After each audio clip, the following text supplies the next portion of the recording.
Chaotic scenes have erupted on the streets of Paris after clashes between protesters and police quickly turned violent, amid growing anger at the French president's coronavirus restrictions. Nearly 200 protests are taking place across France today in a coordinated pushback against Emmanuel Macron's government. Protesters have taken to the streets in major French cities, including the capital Paris, for the 9th consecutive weekly protest against the health pass.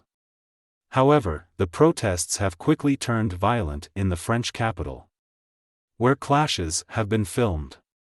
Police were seen using their batons to hit protesters, while other officers fired off tear gas to disperse the march.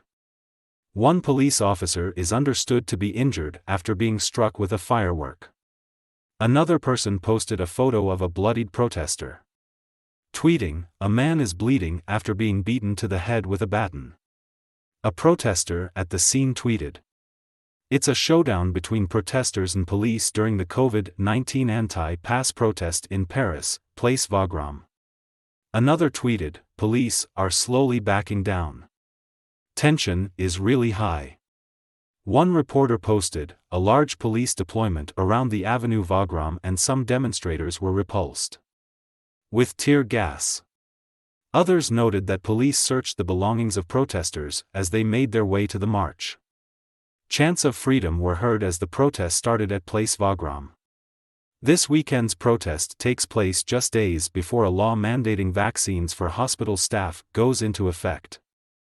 Authorities expect around 170,000 demonstrators throughout France, including 30,000 in Paris, a jump in numbers compared to previous weeks.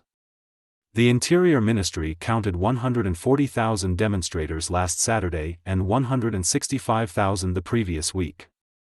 Despite the anger on the streets, recent polling suggests a majority of French citizens support the health pass.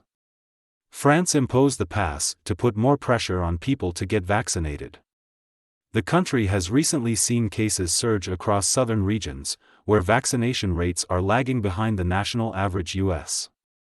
President Joe Biden is understood to have been influenced by the French vaccination effort, as he unveiled plans this week to take a tougher line on vaccine mandates.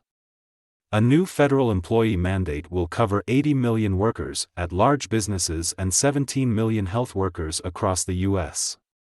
This will see businesses with more than 100 employees require either vaccination or weekly testing.